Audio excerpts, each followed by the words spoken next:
in short order, but it's 3 days and it's one right after the other demonstrations.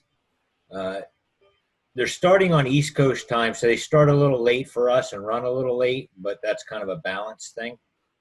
And after the symposium, you will be able to go back and view all of the videos for about 2 weeks. So they're going to be sequential, not, pick which one you want. You just Correct. There's one at a time. Yep. Cool. One right after the other. So that registration opens tomorrow and closes on July 3rd. And then another thing that's coming up is on the 27th of June is the AAW board meeting with members. So more information will be posted on that, but if you want to mark that date, it's going to be at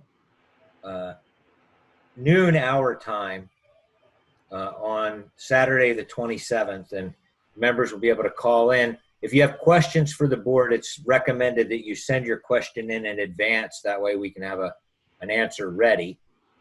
And then the symposium, the virtual symposium itself, is on July 10th, 11th, and 12th. So keep an eye on your email, because as we get the schedule finalized and all the pieces in place, you will get a schedule. But right now it's looking pretty good. And for the price of $20.20, there's an insane amount of value there. Yeah, so instead of binge watching Netflix, you can binge watch the AEW. Exactly. And then since your registration means that you can go back over a 2-week period and watch those videos, if you miss something or you have to go out and walk your dog or something and you miss one of the videos, it's going to be available for 2 weeks. And the only requirement is you have to register, pay your $20.20, and be an AAW member. Great. And is the half price membership still available or a 3-month free membership still available for new members? I believe it is, but I would have to double check. I think it's still on the website. Okay. If not, if anybody's interested in that and they don't see it, shoot me an email and I'll send the link. I think I saw it on the website today. It's still up. Yeah. So the free membership is limited. You would still have to pay for your registration for the symposium. Right. But at least you can see it, so no reason not to. Yeah. Okay, that's all the general news I had. So how about we start show and tell? Bill, you want to? Where are you, Bill? Yeah. A lot of little screens here on my computer. There you are. Hey, how you doing? Good. Hello, everybody. What would you like to do first, the challenge or the show and tell? Let's start with show and tell. Okay. And also, if anyone has something they want to show that Bill doesn't have a picture of, just raise your hand. Yeah, there was one, I believe Stan was going to send me something, a basket of illusion, but I didn't get that email. So I will share the screen now. Oh, host disabled attendee screen sharing. I think, that for any host, I think that's a default that they set on the last update. Okay, here we go. There we go. All right. Are you all seeing that? Yep.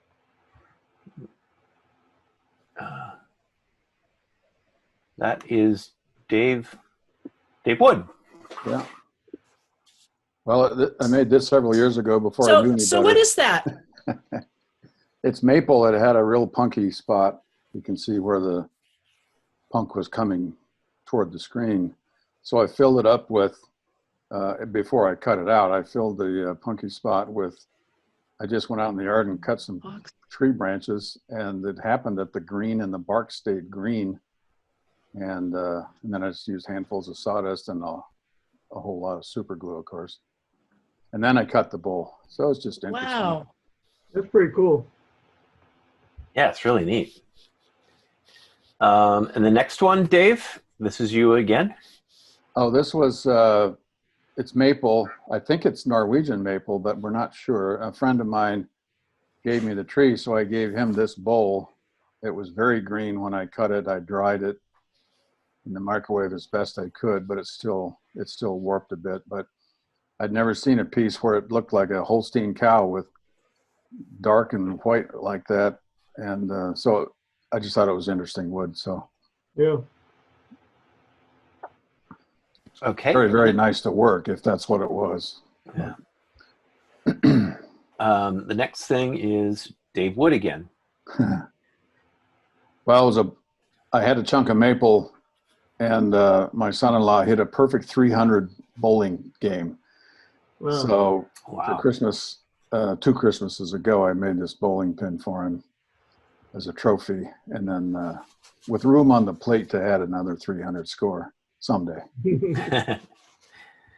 Nice. It was kind of fun. That was my first spindle attempt at anything other than a baseball bat I made a few years ago. So it turned out really nice. Again, it's maple. It was just beautiful to turn. How'd you do the engraving? That's actually a decal.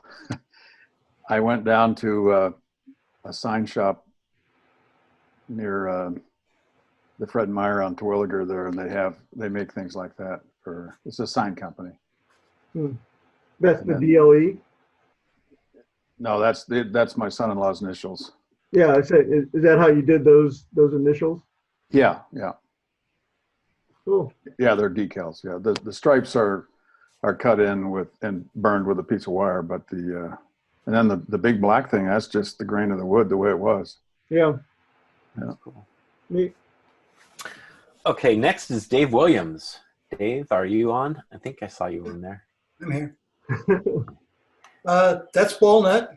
It's about 18 inches in diameter. Wow. And what's hidden on the back side, which is the next slide, is the battery pack and a light. The straight lines are plexiglass, so it highlights the lines. And in the daylight, light shines through as well. But the largest circle on the back side is where the battery pack is. And so I textured it. That is textured it, added the circuit lines and the light and the meter, and just make it look like it was somewhat working. So Dave, would you be insulted if I asked you what it was? No, that's the whole point of it. You're supposed to wonder, well, what is it? What does it do? Does it work? And the fact the knob does turn, it's just not hooked up to the power supply in actuality. And the circuit lines are actually painted for the most part. There's some brass and you know, the amp meter, obviously, it's inset and doesn't do anything either. But it was just a sculptural composition with electronics. Cool. I like to do these with something different on the back side so that somebody gets it, they can turn it around, have a different Yeah. piece, essentially. So the black is obviously wood burned, but I wood burned all of the ferns in, then bleached the ferns, then had to re-burn them, and used a couple of layers, colors of white to paint them. So the white is actually bleach? It was bleached and then painted.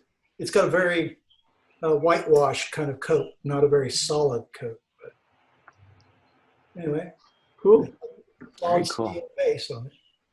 Which, Very cool. Okay. Thanks, Dave. The next is mine. This is just a little cherry bowl that I made, and I've just, I think I maybe showed it or showed one to you guys at some point, but I'm just putting some acrylic paint on there. I'm sorry, I'm doing some carving first. I carve the pieces out, and then I put acrylic paint on the inside of it, and then I'll sand back the high points, and it just kind of a funky little thing like that. I did another one like this, and I like it better. It's actually, I can't remember where I got it. I think that might be another one from Dale's wood pile. And the only problem with it was it had a big hole in it. So I just wanted to keep, the hole in there. Obviously I guess I could put epoxy, but I've never done that before, and I don't see myself doing that in the near future. But it's still kind of a pretty little bowl with a hole in it. And this is a piece of madrone from Dale's wood pile, and it was already cracked and everything in it. I just wanted to try another technique. So that's all, like I did it again. I carved those things out and then painted it, and then sanded back just a little bit to let some of the high points go down, and you can see the real wood. And then What did you use to carve it? I have those little rotary chisel bits that I put in a Dremel, and that's what I used. It goes pretty quickly, and then I'll have to sand it back just a little bit, like detail sand it, because some of the the wood will pop up. And then the last one is just a little bowl that I turned the other day, and finished it with some, like, I did that 90-minute gloss finish that we had. Gosh, I can't remember who it was, but they demonstrated it last year, how to make a really nice glossy finish in 90 minutes or less, and I did that with that one. And that's it for show and tell, unless someone else has something else. Joel? Looks like Joel has something. Jay Shepard is the 90-minute finish. Jay Shepard. Derek's helping me use the Zoom here. Okay, here's Joe. So Hi. I have a box elder burl bowl. I don't know if you can see the light through parts of it. Yeah. But I was, this was a really a difficult piece of wood to try and figure out what to do with. So I had a full burl cap that a friend gave me, but the problem was that the about 80% of what I took out of the inside was all rotten. So I ended up just closing the jaws on my chuck and putting my whole chuck on the inside on the tailstock while I turned a tenon on it. And then because I didn't have enough material to pour, well, I'm too cheap to buy a lot of epoxy. I poured this epoxy on in about 12 different pours while it was maybe an inch thick, and then turned it down once I had enough epoxy in there to get the areas that I wanted. So that's my box elder difficult burl bowl for this month. Yeah, very nice. Yeah, nice. What else do we have? Anyone else? Okay, why don't we go to the egg challenge? Egg challenge. Okay. Let me share my screen again.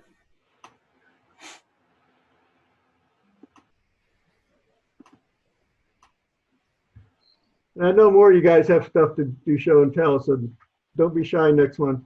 Yeah, really. Oh, here we go. Tom Willing, do you want to go through the yours and then comment on any of the other ones that you'd like, since you are the egg master? Okay, true confessions time. I have made lots of boxes and lots of eggs, but I've never made a hollow egg box before. So it was a lot of fun. And I see some things. It's interesting seeing the bigger image. All of the flaws just sort of jump out at you. And I see something I could actually put it back on the lathe and recut about halfway between the join and the base. It's got a lump there that I don't like. I don't know if you can see that or not. Well, we'll forgive you this time, Tom, but don't let it happen again. But a lot of times when you're, especially with an egg form, if you split it like this or a rounded box, the grain doesn't always match up and there's nothing much you can do about it. But this one I kind of lucked out on. I've got about 3/16 of loss in length of the blank, and the joint still comes out pretty well. So I was pleased with that. But interesting piece of wood. I think it's some kind of fruit wood, but I don't know what. And it was really nice to turn a few little barky things in there, but I got in kind of a rush and didn't do as clean a job in the rabbet around the lid as I should have. It looks like the base is part of the egg. Yeah, there are only 2 parts there. Oh, okay. Yeah. That's a good idea. So it's more like a finial. Yeah. So, but it was fun. And I figured I probably ought to get serious since I'd done the demo, and got to practice what you preach in this game, right? Cool. That's right. So, Okay. Okay. So the next is Dave Wood. Yeah. Dave, are you there? Yeah, this is the grand total of all the eggs I've ever made. As it happens, because of Easter, we have had an Easter egg hunt out here at our place for the grandkids for many years and couldn't do that. So I made Easter eggs and then we sent them to their houses in little, with their names on them and a date. And I think the next, the picture before that shows that one. This is how we sent them out. So I made a little live edge bowl for each set and then wood shavings for the nesting, and we put them in the mail just like that. So, and then you had the challenge for eggs, but I was already done. But you still did more. But I did a few more. Yeah. And a sphere. I thought, well, if I can make an egg, I can probably make a sphere. So I did my first sphere. nice. That's your wood burning kit, by the way, Bill, in the box. Oh, it is? All the time. Oh, nice. Nice. I'm glad you're putting it to good use. And then Dean Yolos. Yes, so that's the first and only egg I've ever made for the challenge. Again, something I think that I pulled out of Dale's wood pile. I'm not sure what kind of wood it is. Maybe someone else knows it. Maybe it's madrone. I'm not sure. It's got a real pretty red. Doesn't really come out here so well. Anyway, had a lot of fun making it. Learned a lot about making it. So I'm looking forward to making some more, and I think it'll get better. You know, if anybody understands, I'm a math kind of guy, which is why I liked doing the bowl in a block thing last month. But if anybody understands the mathematics of an egg, I think I remember hearing somewhere that the width at its fattest part, you should use, that should be the same measurement as the distance from the fat part to the pointy end. I think I remember that, and I tried doing that. But if anybody's got the mathematics around the dimensions of an egg, I'd love you to send it off to me. The I just dimensions kind of of an egg guessed on this. vary with species. So what kind of egg you want to make? Oh, Yeah. hell if I know. Yeah. A good-looking one? Okay, well, Mother Nature doesn't apply any formula to these things, except that it's an infinite bunch of straight lines that touch the surface of an oval at only one point. Yeah. and they never meet at the same angle. It's kind of complicated. If you want a fun little bit of reading, I think it's the Canadian Poultry Authority or whatever. They talk, somebody did a whole bunch of measurements of eggs, and the ideal chicken egg is about 1.3 times the length is 1.3 times the diameter at its fattest point. So does that Good. make sense? Okay. Interesting stuff on eggs out there. Okay, great, thanks. Perhaps I'll do that. Okay, next one's Jason. Lots of cool things. Yeah, so I had some fun with this. This was a pretty cool challenge. So a couple pieces there with a little bit of spalting where I do my monthly challenge. I try and do it out of raffle wood. So that was some of that spalted big leaf maple. And then I had another chunk of wood, Katoa, I think is what it was called. It was some piece I picked up at Woodcraft a long time ago, and I did the hollow egg. I've done quite a few acorn boxes, so it was pretty in line with my experience doing acorn boxes. And then my wife has been wanting me to do some epoxy stuff, and so I thought this would be a fun first try with epoxy. And so it was just a piece of burl with some blue epoxy.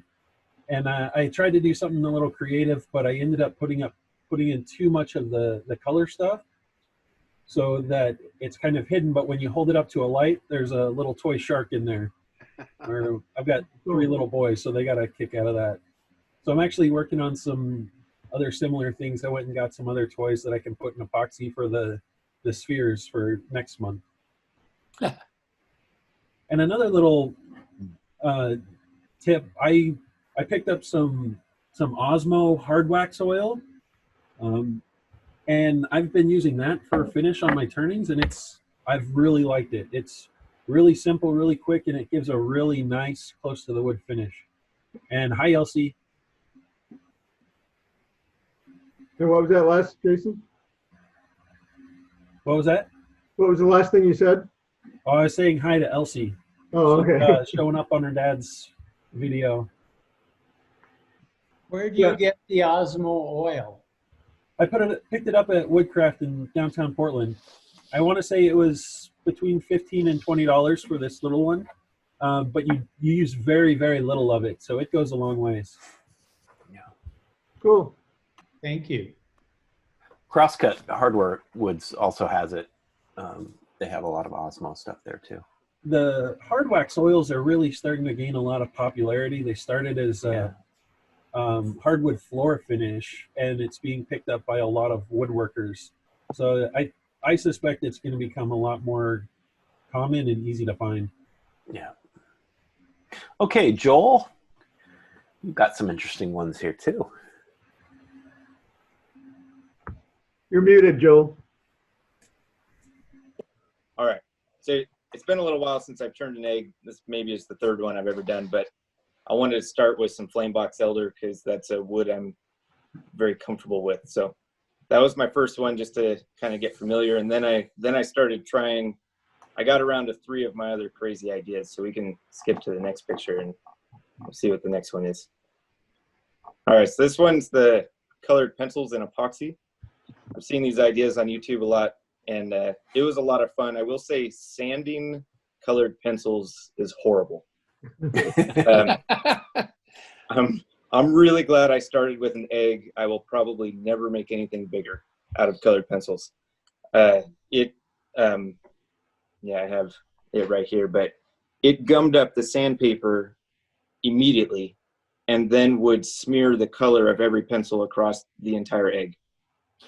So as I moved through the grits, when I got to the last grit, I had to basically like barely touch each little piece of the sandpaper to it quickly and then move to a new fresh piece of the sandpaper. And it's still, you can see in the picture, it's still smeared a little bit of the green. So I'm happy with how it came out, but that was a challenging one. Okay. What do we got next? So this is 2 pine cones stuck in epoxy in opposite directions so that the middle is the part that has the most light showing through. On my previous cones, on the other epoxy eggs, I sanded it to about a 3000 grit and then did the high build friction polish to get a finish on it. This one, just to test it, I sanded it to about 240 and then used a rubber glove to smear a fresh layer of epoxy over top of that. It made it very transparent, but made the surface rather textured. So it was a fun experiment that I'll probably never do again. And then this one's a Douglas fir cone put in epoxy that I added some gold mica powder. One of the things I was most excited about this one is actually my scrap. I don't know if you can see. That's the little end that I ended up cutting off after I turned the egg. So this idea might become me doing little tiny discs out of cones rather than the eggs in the future. And then while I have everyone on here, the conversation about the proper dimensions of an egg, I have a lot of chickens. Here's one chicken egg and another chicken egg, and they're nowhere near the same proportions. Sure. So, sometimes this happens from the same chicken. I mean, the colors are from different chickens, but sometimes one chicken lays one looks like this one day, the next day it's skinnier, the next day it's a little fatter. So I feel like we have some freedom on the shapes of our eggs. Maybe they had a burrito the night before. Yeah, maybe. And if you want a wood turner's nightmare, just scare the chicken just as she's laying that egg, and you've got another variety of shape. Yeah. Good. Well, quite a bit of creativity there. Yeah. Next is Larry Madsen. Hey, Larry? this is Yeah. Betty. This is Betty Simnick. Can you hear me? Yeah. Yeah. Hi. Say, you know those eggs also depend on the chicken too. Yep. Some chickens lay really big ones. Some chickens lay really little ones. Some chickens have a really hard time and lay really oblong ones. So it's all up to the chicken. Good. Okay. We have an egg in a cup. Yeah, so I was a little inspired. I watched a Glenn Lucas short video where he started an egg timer and hard-boiled an egg and went out in the shop and made a cup for the egg, all in like 10 minutes or 7 minutes, whatever it was. So I had this blank of cherry, so I roughed out the shape of the egg, and I thought I'll make a cup out of the rest. But I made it. I thought I'd challenge myself and make a box. It's my first egg and my first egg box. So if you go to the next, I think it's 2 photos down. Oh, sorry. That's okay. This one? Nope, next one. Yeah. Next one, I guess. Or, well, I decorated the bottom, but then there's that one. Yeah. Okay. Yeah, so I thought I would make a little box out of it too, which was a challenge on how to hold it in my chuck. But I was pleased with my first attempt. Looks good. Okay. Next is Mike Porter. Yeah, I first tried to make eggs about 3 or 4 years ago when Tom Willing showed me how, and then I let my skills languish as I talked about in the newsletter. And so this, I got really kind of egg crazy this time. I made 20 eggs since the last meeting, and you'll see a couple here. And I've thought it, and so here we've got filbert on the left, which is a little bit of fill in it. I can't remember the one on the right, what that is. Can't remember now. I'll go to the next one. That is myrtle wood, of all things. By the way, stands are by others, not me. But the 2 eggs there are myrtle wood. I've never seen myrtle wood quite that blonde before. So that was kind of interesting. Next, the one on the right, the small one, is flowering plum. I think, yeah, the one on the left is pear. Okay, next. And then these are Eastern Red Cedar. I had a block. I got at some estate sale, garage sale, and it's lovely to turn. You just got to be careful with it because it's soft, but as long as your tools are sharp, it was really nice to turn. And next.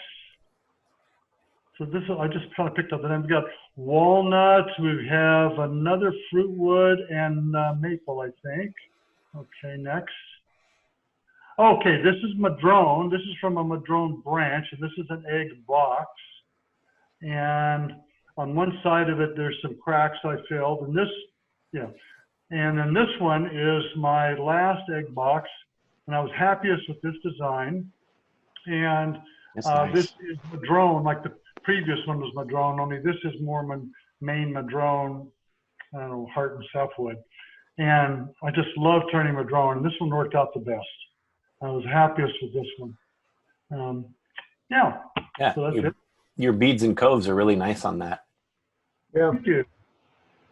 Thank you. It's really fun getting into the artistic flow of the shape here. We're really doing wood sculpture. I tell all my other painting friends, this is wood sculpture is what we do, and this is part of the thing I like to do. Yeah. Great. Okay, Rod Talley, are you on? Don't see him. Okay. Good. It's pretty. Are those, you think those are elm maybe, or? I don't know. Anyone else have anything they want to show? They look like you. Yeah, they look like you. That's it, yeah. Maybe juniper, but it looks more like you to me. Nice. Okay. Well, great. And that's it? Okay. So what we're going to do for show and tell, like, excuse me, we're going to put them back. We're going to put them in the Rod just raised his hand. Where's Rod? There you are.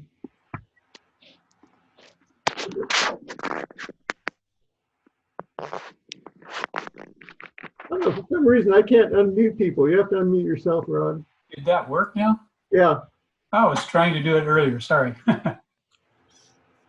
So do you want to say something about the eggs? Oh, just a few I'd done about a year ago. A couple of them out of a piece of yew that a friend gave me, and the other one was just a piece of big leaf maple from our neighbor's tree. And they're in 3/4 to 3 inches inside. It was fun to get to skew a little bit and practice on them. Cool. Okay, we're sort of running a little bit behind. We want to get to Dale. So what we're going to do, we're going to put the show and tell things in the newsletter numbered, and then we're going to do a poll. I should have done that before this meeting for the current newsletter, but we'll do 2 of them coming up. And we're sort of running out of gift certificates. I think, I don't know if Craft Supply is backlogged or what's going on, but we're sort of waiting for our next shipment of gift certificates. So if you're due one, be patient. We won't forget you. Okay, next up is our featured speaker, Dale. And let me spotlight him and fire up the video. So you're on, Dale, while I get this going. Hey, Roger, can I take a minute? Just, there was a note in your newsletter, Harold Engberg died about 2 months ago, and we're going to have a sale of his stuff out in Gresham on June 26th. It's Friday, starting at 9 a.m. He's got a lot of good hand tools. He bought good stuff, sandpaper. He's got a bunch of Trent Bosch's stuff. So we're just trying to help the family clean out the shop out on 252nd Gresham. Anyway, it's in your newsletter, the address. But for those of you that need one more tool like Mike's got on his t-shirt. Okay, let me get the video up here.